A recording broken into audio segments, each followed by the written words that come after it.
고난주간 6째 날입니다. 오늘 우리에게 주시는 하나님의 말씀은 고통, 우리의 이해를 넘어선 이유라는 제목으로 고린도전서 13장 12절 말씀을 상고해 보겠습니다.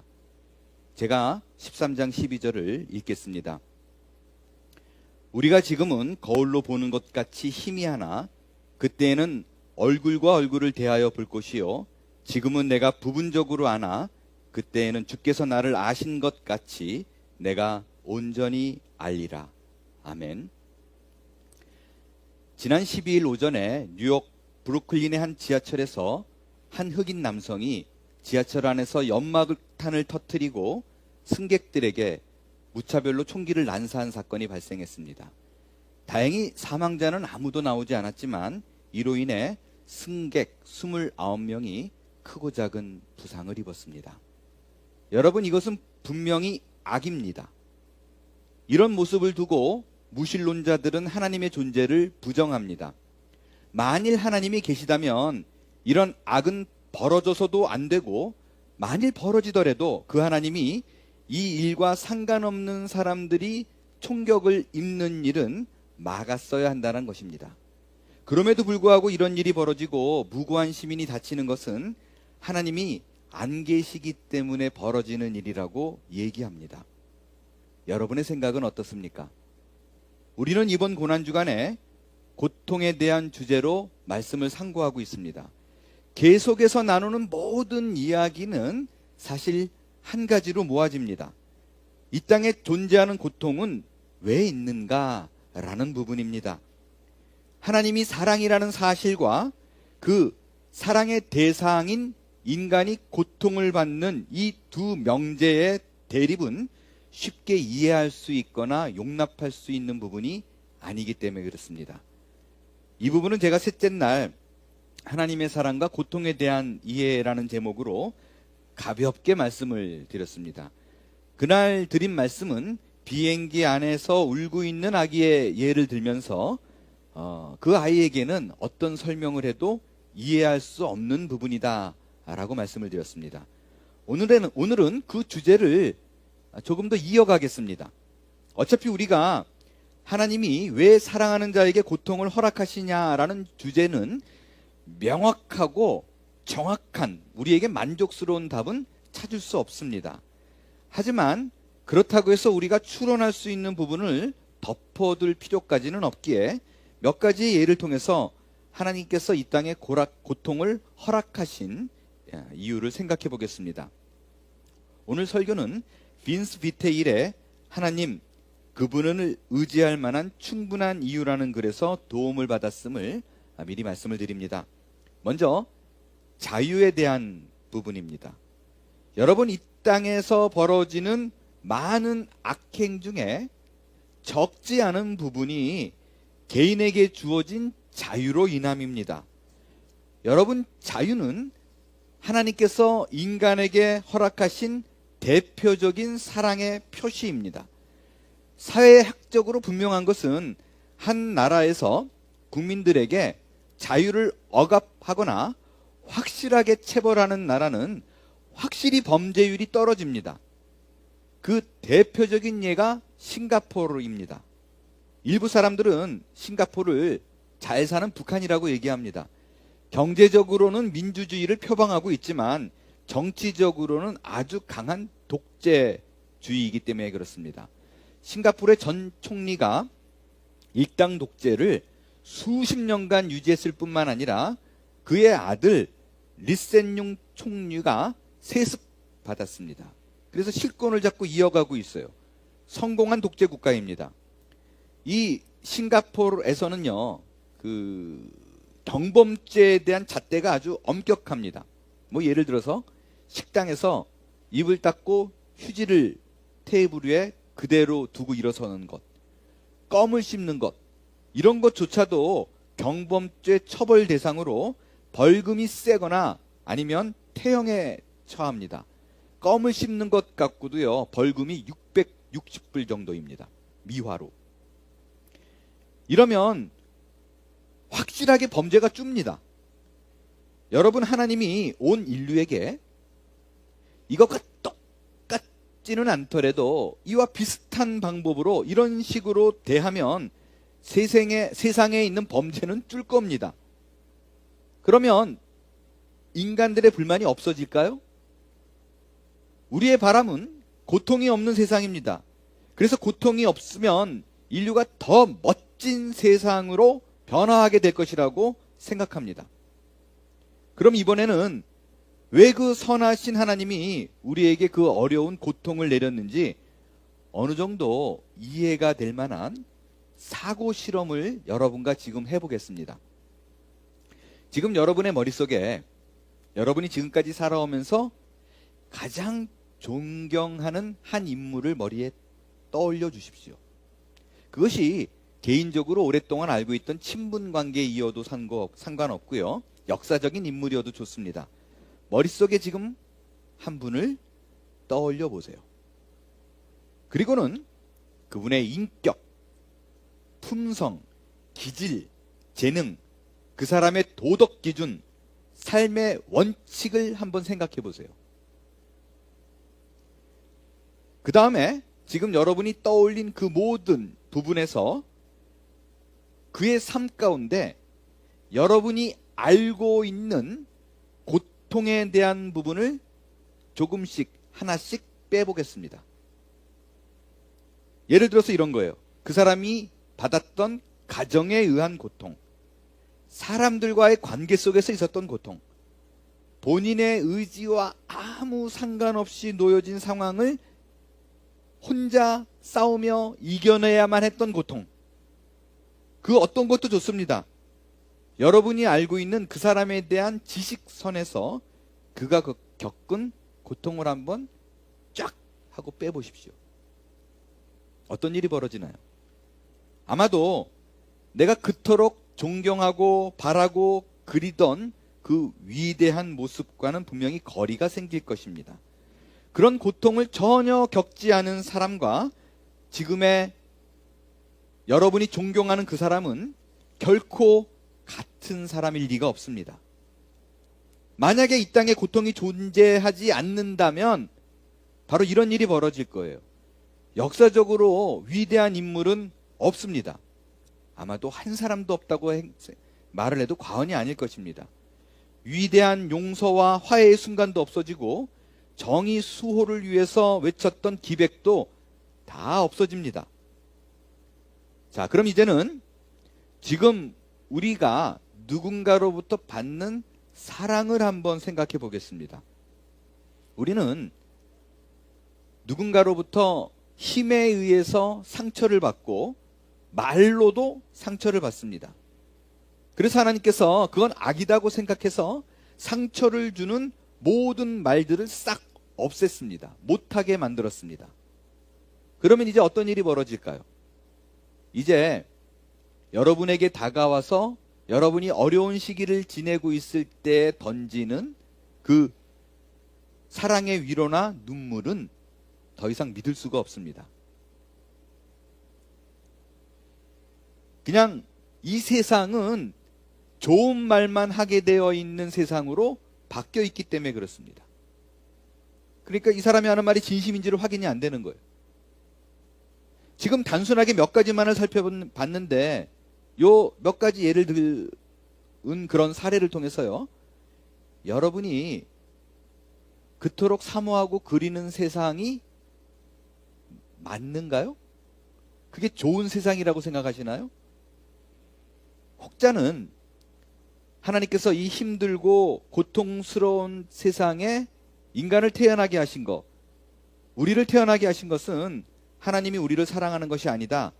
우리를 사랑한다면 어떻게 이렇게 고통스러운 세상에 우리를 태어나게 했는가라고 얘기하는 사람도 있습니다. 자, 그러면 여러분에게 질문하고 싶은 건, 그런 말을 하는 분들에게 질문하고 싶은 건, 그 어렵고 힘든 세상이기 때문에 그러면 자녀를 낳지 않을 건가요? 여러분이 임신하는 순간 애가 내 태 안에 들어섰다라고 생각되는 순간 족족 다 지워버릴 건가요? 그것이 정말 내 자녀를 사랑하기 때문에 하는 행동일까요? 그렇다면 반대로 애를 낳는 사람은 자녀를 사랑하지 않기 때문에 애를 낳는 건가요?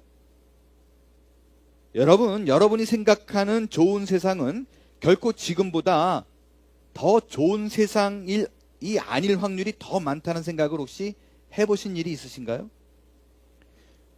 만약에 그냥 막연하게 내가 생각하는 이런 세상은 훨씬 더 좋을 거야 라고 생각하지 말고 구체적으로 내가 그리는 더 좋은 세상이 무언가를 적어보고 그로 인해서 발생되어지는 일들을 빠짐없이 적어보시기 바랍니다. 그로 인해서 발생할 일들을 생각해 보십시오. 우리는 대책 없는 비난을 하기는 쉽습니다. 하지만 대안 없는 비난은 아무런 가치가 없습니다. 여러분, 만일 누군가 이 세상이 너무 비합리적이고 말도 안 된다라고 생각한다면 도대체 하나님이 어떤 세상을 만들어야 그들이 만족하며 하나님의 존재를 인정할 수 있을까요? 이 질문은 정말 앉아서 꼼꼼히 따지며 생각한다면 그 어느 누구도 설득력 있는 답을 내놓기는 쉽지 않을 것입니다. 종종 우리는 다른 것, 지금 이 세상의 그 모든 것 중에서 하나도 바뀌지 않고 고통의 가능성만을 제거하기를 바랍니다. 그러나 세상은 그런 식으로 돌아가지 않습니다. 우리는 그 고통, 그 나쁘다고 생각하는 그 가능성을 제거함으로써 발생하는 많은 좋은 것들이 사라질 것인가에 대한 인식은 아예 없습니다. 고통이 존재하기에 하나님을 못 믿는 분들이 계신다면 그런 분들에게 이런 제안을 하고 싶습니다. 계속해서 말씀을 드리지만 이 부분에 대한 명확한 답은 없습니다. 이럴 때에는 다른 방식의 변론이 필요합니다. 재판의 예를 한번 들어보겠습니다. 법정에서 살인죄로 기소된 피고가 앉아 있습니다. 판사와 배심원 모두가 이 사람은 확실한 그 일을 저지른 범인이라고 생각하고 있습니다. 그런데 아주 작은 증거가 하나 나왔어요. 이 사람이 범인이 아니라는 것.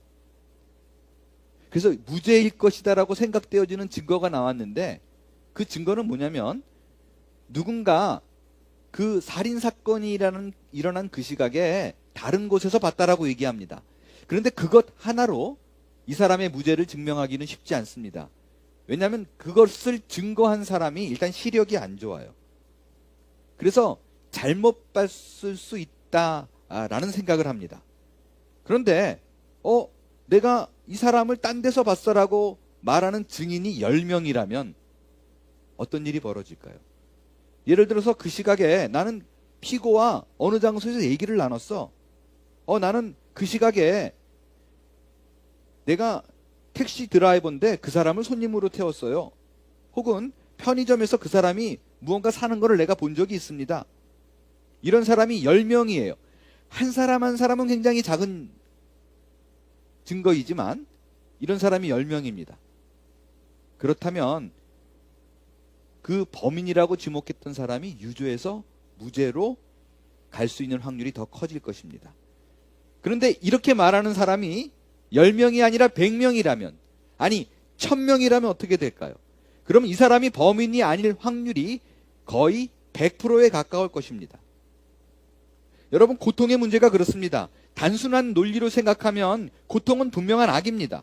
결코 누구도 스스로 고통을 자처하고 싶지는 않습니다.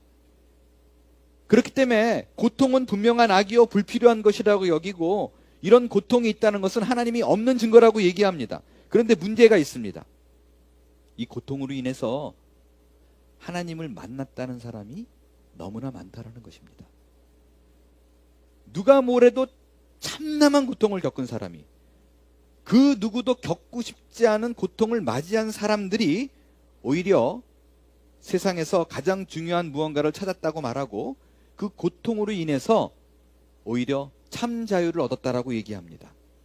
그런 사람이 100명, 1000명이 아니라 고통 때문에 하나님을 못 믿겠다라고 말하는 사람들을 훨씬 더 능가하고 넘칩니다. 그렇다면 고통이 악이 아니라 필요에 의해서 하나님께서 창조한 무엇이라는 것에 대해서 전혀 의심할 여지가 없습니다.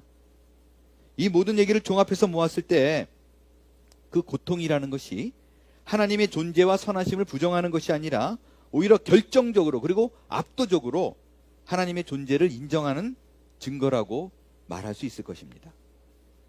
여러분, 기독교의 믿음과 우리의 이성은 충돌하지 않습니다.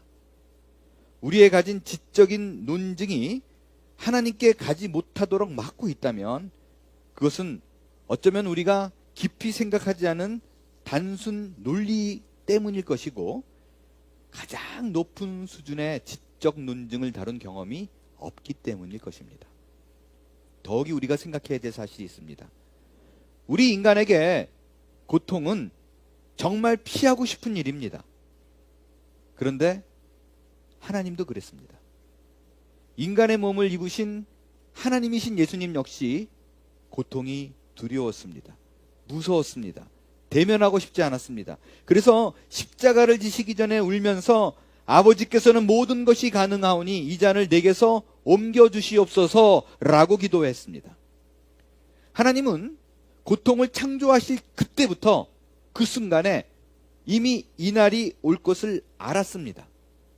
후에 본인이 겪고 감당해야 했을 것을 알았지만 그럼에도 불구하고 고통을 창조했다면 분명히 이유가 있는 것입니다.